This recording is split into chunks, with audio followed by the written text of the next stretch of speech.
I'd like to introduce Mike and Andy from Gates of Light with me today. Thanks for joining me, guys. Thanks, Hannah. Thank you, Hannah. I'm going to dive straight into the first question. I've been asking everyone this who I've interviewed, but you're all new artists, so would you like to tell us a bit about your band, like who you are, where you're from?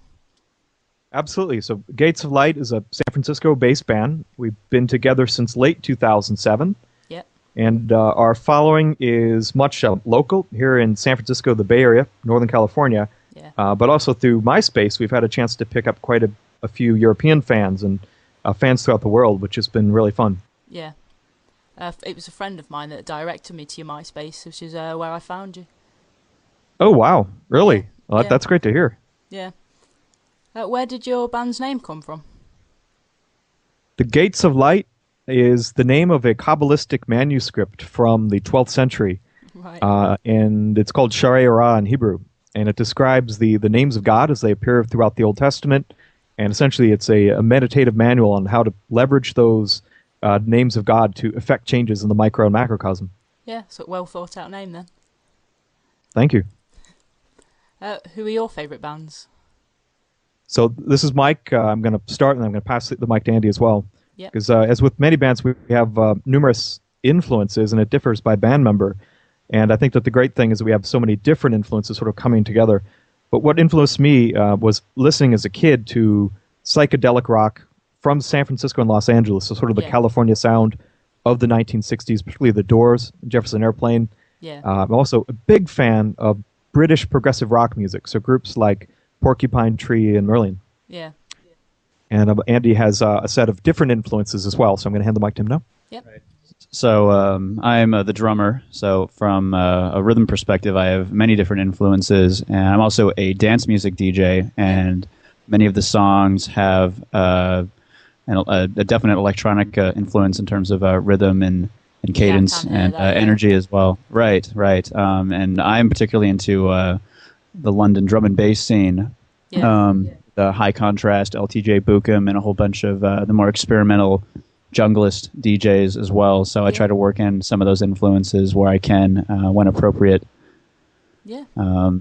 And I also play with a variety of DJs around San Francisco to a hand percussion capacity. So I like working with that style of dancier music, but also Yeah. trying to make it listenable. And I don't know, it's all about fusion, I suppose. Yeah. So we have a nice contrast of influences here, and it comes together pretty well for us.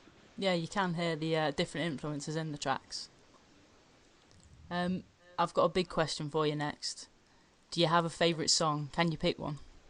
Sure. That's probably the most difficult question anybody could ask me, Yeah. as I'm sure many of the other people you've interviewed have responded. But I thought about it. That's the best I can come up with is "Once in a Lifetime" by the Talking Heads, Yeah. Pink Floyd's "Echoes," Yeah. and which is almost an album in itself, and Square Pusher's "Port Rhombus" off of Big Loda from the mid '90s, which is experimental electronica, like I was describing. I've Yeah. heard Echoes, but I can't say I've heard the rest. I'll have to go and have a Well, listen. you're hearing bits and pieces of it through our music, so Yeah. Yeah. I'll pass it off to Mike now for his bands. I think that my favorite song ever, if there's one that I could sort of strive to write one like, well, there'd be several. I think certainly Stairway to Heaven, Oh, yeah. which to me is the greatest progressive rock song of all time. Everyone It's wants very, to write a song like that. oh, yeah, Yeah. that's a great aspiration. And another would be Mercy Street by Peter Gabriel. Yeah. I just love the interplay between Tony Levin's bass, the multiple levels of vocal that Peter Gabriel recorded to it, and the way it tells a story. It's really beautiful and haunting, but it's very obscure too. It doesn't tell the story directly, but it conveys an impression about Anne Sexton that I think is just Yeah. gorgeous, wonderful piece of art. So those are my favorite songs. Yeah, I'll have to go and listen to that one as well. I've not heard that.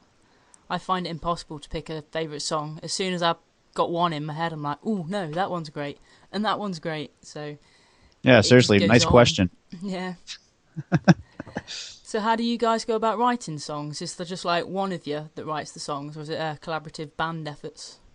So Hannah, the way that we've been composing, I usually start. This is Mike, and I'll begin working with my guitar here at my Yeah. home studio or synthesizer. Sort of come up with a riff, a theme, an idea.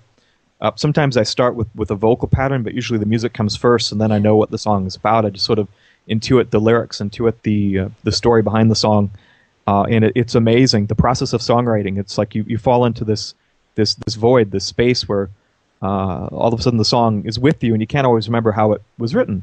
Yeah. So we'll begin there, record it. It take a couple weeks usually to get it into a fairly coherent demo, and then I present it to the band, who just does wonderful things with it. They change it around. So I'm going to hand it to Mike or to Andy as well to describe his process. Yep. As Mike said, I do wonderful things with his music after he shows them to me. Yeah. So I don't know. As I mentioned, I'm used to playing over other performers like DJs and whatnot, and I like finding my role in the music that's presented to me. So I'll just listen to what Mike has shown me for a couple of days and kind of drum out a pattern in my head.